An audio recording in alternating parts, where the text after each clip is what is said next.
स्वागत है आपके अपने चैनल सीरियल अड्डा में। स्टार प्लस के लेटेस्ट एपिसोड झनक की कहानी में अब एक नया मोड़ आ चुका है। अदालत में दोनों बहनें अदिति और झनक एक दूसरे के खिलाफ खड़ी हैं। यह लड़ाई केवल पारिवारिक नहीं बल्कि कानूनी भी हो चुकी है। अदिति, जो अर्शी और अनिरुद्ध की बेटी है, ने अपनी मां की कड़वाहट और नफरत को अपनाया है और इसे झनक के खिलाफ इस्तेमाल किया है। उसने झनक पर आरोप लगाया है कि उसने जानबूझकर एसपी ऋषि की गाड़ी के ब्रेक से छेड़छाड़ की ताकि वह ऋषि को हमेशा के लिए अपने रास्ते से हटा सके। यह नफरत और गुस्सा झनक के खिलाफ कानूनी लड़ाई में बदल चुका है और अब यह लड़ाई अदालत की दहलीज तक पहुंच चुकी है। यह सब तब हुआ जब ऋषि का एक्सीडेंट हुआ।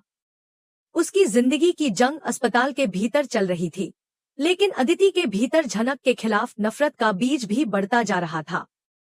अदिति ने बिना किसी ठोस सबूत के झनक के खिलाफ हत्या का प्रयास करने का आरोप लगा दिया और इसने पूरा बोस परिवार और मुखर्जी परिवार की नींव हिला दी। अदिति ने यह आरोप इसलिए लगाया क्योंकि वह झनक को अपनी राह का सबसे बड़ा कांटा मानती थी। वह मानती थी कि झनक ने ऋषि को छीनने के लिए यह साजिश की थी। अर्शी ने इस मामले में आग में घी डालने का काम किया और अनिरुद्ध को मजबूर किया कि वह अपनी दूसरी बेटी अदिति का समर्थन करे। लेकिन अब कहानी में एक बड़ा मोड़ आ चुका था।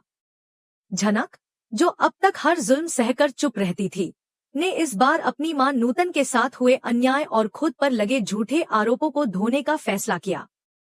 पुलिस जब झनक को गिरफ्तार करने आई तो उसने रोने के बजाय अपनी आंखों में एक नई चमक के साथ बाहर कदम रखा। वह जानती थी कि इस लड़ाई में अब उसे खुद अपना वकील बनना होगा क्योंकि उसके पिता अनिरुद्ध, अर्शी और अदिति के दबाव में पूरी तरह टूट चुके थे। अदिति ने अदालत में अपनी सफाई देने के लिए पूरी कोशिश की।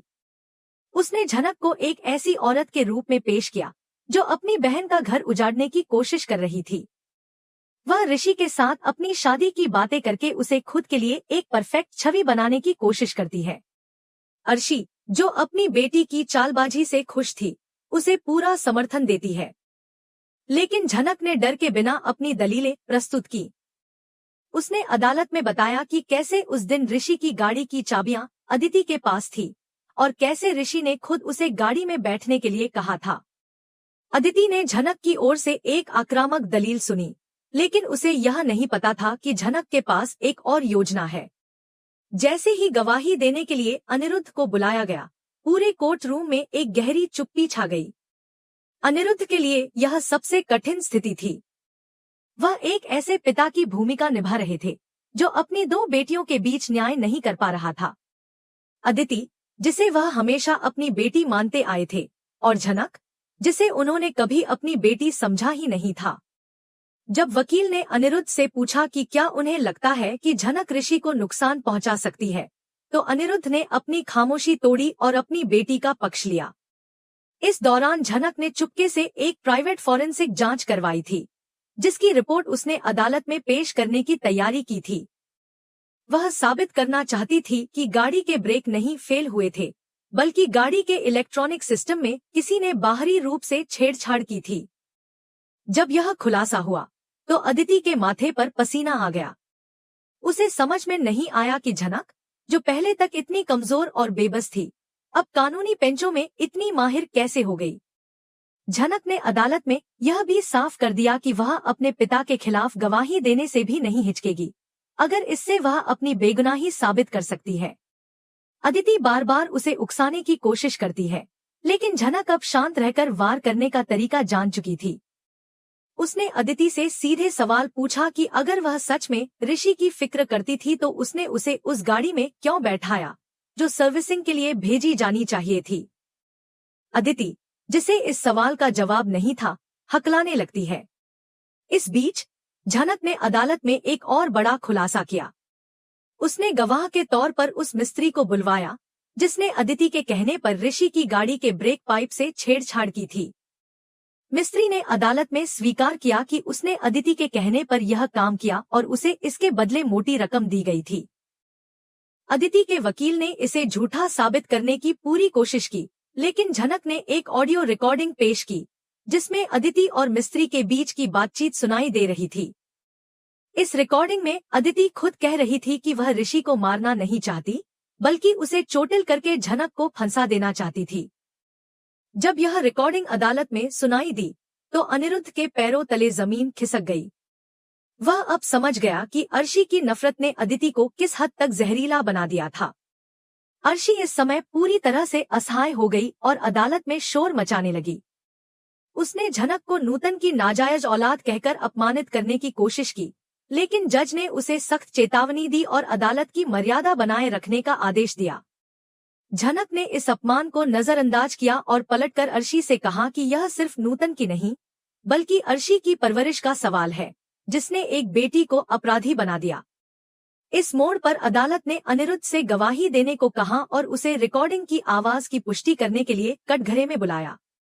अर्शी ने अनिरुद्ध को धमकाया, लेकिन जैसे ही उसने झनक को देखा, नूतन का चेहरा उसकी यादों में ताजा हो गया। वह अदालत में जाकर यह बयान देता है कि रिकॉर्डिंग में सुनाई दे रही आवाज अदिति की ही है।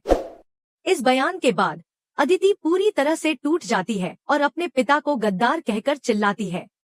अदिति के खिलाफ हो रहे इन सबूतों ने अदालत को एक निर्णायक मोड़ तक पहुंचा दिया।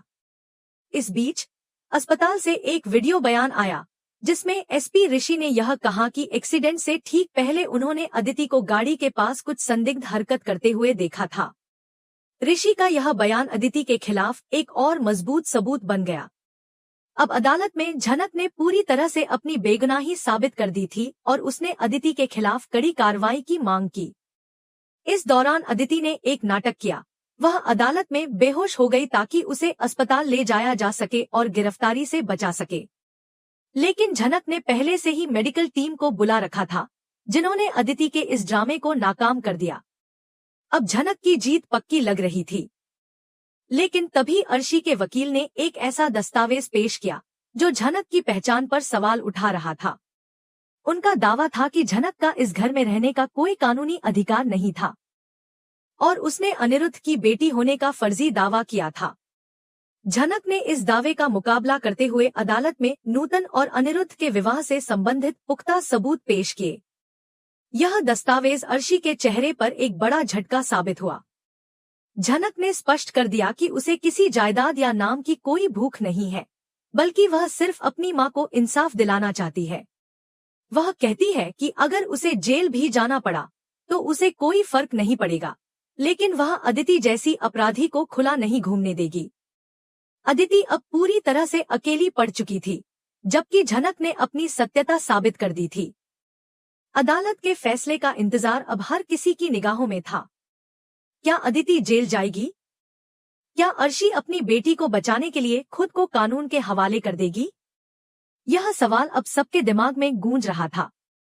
अर्शी और अदिति के खिलाफ अदालत की कार्रवाई के दौरान झनक ने अपनी पूरी ताकत झोंक दी थी और कोर्ट रूम में यह साफ हो गया था कि अब वह सिर्फ एक पीड़िता नहीं, बल्कि अपने अधिकारों की रक्षा करने वाली एक सशक्त महिला बन चुकी है। अदिति, जो अब तक अपनी गलतियों को छिपाने के लिए हर हथकंडा अपनाती आ रही थी, अब पूरी तरह से अदालत और पुलिस के शिकंजे में फंस चुकी थी। अदिति के खिलाफ सबूतों की बाढ़ आई और जैसे ही एसपी ऋषि की मेडिकल रिपोर्ट सामने आई, सब कुछ साफ हो गया। ऋषि की जान से खेलने की साजिश में अदिति अकेली नहीं थी। इस खतरनाक खेल के पीछे एक और मास्टरमाइंड छिपा हुआ था, जो अब तक अज्ञात था। जब यह खुलासा हुआ कि अदिति ने साजिश रचने के लिए गाड़ी के ब्रेक को खराब किया था, तो झनक ने कोर्ट में अपनी सच्चाई पेश की। एक एक सबूत से अदिति के झूठ का पर्दाफाश हुआ और कोर्ट ने उसे 5 साल की सजा सुनाई। इस दौरान झनक की आंखों में जीत की चमक थी, लेकिन उसे कोई खुशी नहीं थी। उसे यह दुख था कि उसने अपनी बहन को जेल भेजने के लिए मजबूर किया था, भले ही वह अपनी पूरी ताकत से सच के लिए खड़ी हुई थी। अदिति की गिरफ्तारी के बाद अर्शी को जैसे सदमा सा लग गया था। वह अपने गुनाहों को छिपाने के लिए पूरी दुनिया से भिड़ने को तैयार थी, लेकिन अब अनिरुद्ध ने उसका साथ छोड़ दिया था। उसने झनक के सामने अपनी गलती को स्वीकार किया और बताया कि उसकी और नूतन के बीच जो दूरी थी, वह उसकी ही बनाई हुई थी।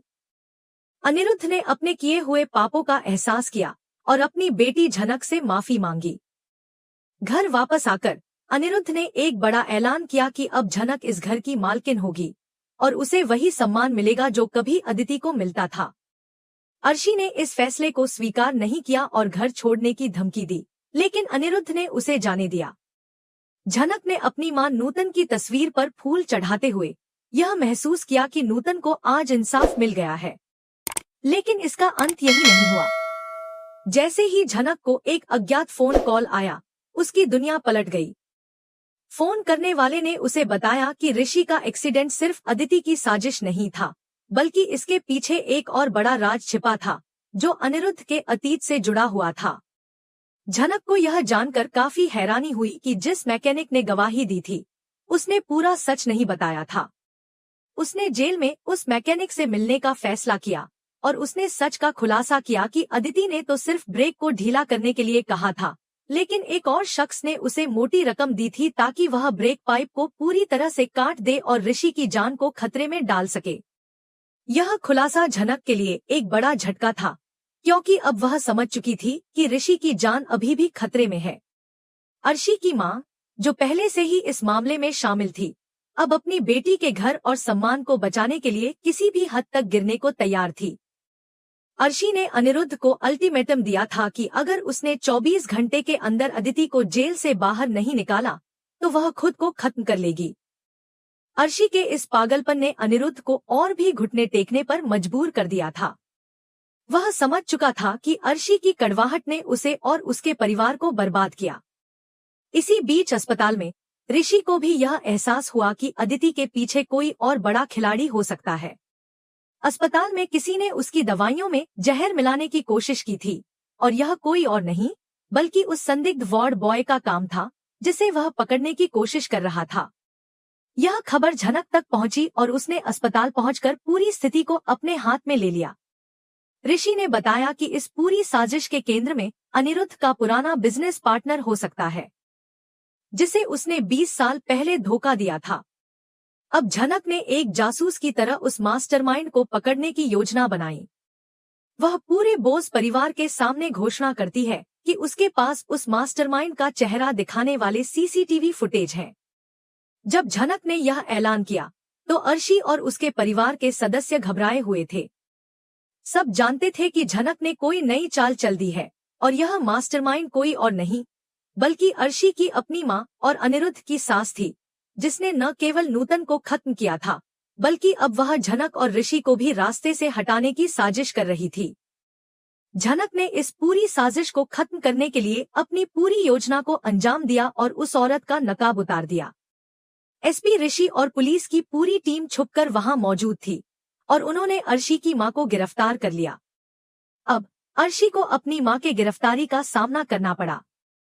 अर्शी ने पागलों की तरह झनक को गले से पकड़ने की कोशिश की, लेकिन इस बार अनिरुद्ध ने बीच में आकर उसे धक्का दे दिया और साफ तौर पर कहा कि अब उसकी कोई जगह नहीं है। यहाँ पर अनिरुद्ध ने अपनी गलती का कबूल करते हुए बताया कि अर्शी की मां ने ही नूतन को घर से बाहर किया था और झनक की पहचान को नष्ट करने की कोशिश की थी। पुलिस ने अर्शी की मां को गिरफ्तार कर लिया और अब अदिति की सजा और बढ़ाई गई। अर्शी का अहंकार अब पूरी तरह टूट चुका था और उसे यह एहसास हो गया कि उसकी नफरत ने उसकी मां और बेटी दोनों का भविष्य अंधकार में डाल दिया। अब झनक ने घर के हर हिस्से को अपने अधिकार के रूप में स्वीकार किया। उसने अपनी मां की तस्वीर के सामने खड़े होकर उन संपत्ति के कागजात को फाड़ दिया जो अनिरुद्ध ने उसे दी थी। उसने स्पष्ट कर दिया कि उसे उस पिता की दौलत नहीं चाहिए जिसने कभी उसकी मां के सम्मान की रक्षा नहीं की। वह ऋषि से कहती है कि वह अब अपनी पहचान बनाने के लिए खुद काम करेगी, न कि किसी की एक्स वाइफ या बेबस बेटी बनकर। यहाँ पर कहानी एक नए मोड़ पर पहुँचती है, जहाँ झनक ने खुद को साबित किया है और अब एक नई दिशा में अपने जीवन को आगे बढ़ाने का फैसला किया है। अर्शी पूरी तरह अकेली पड़ चुकी थी और अनिरुद्ध ने अपनी बाकी की जिंदगी नूतन की यादों में बिताने का निर्णय लिया। यह कहानी हमें यह सिखाती है कि सच हमेशा जीतता है और अगर आपके पास सच्चाई है तो आप किसी भी बड़ी अदालत और किसी भी बड़े दुश्मन को हरा सकते हैं।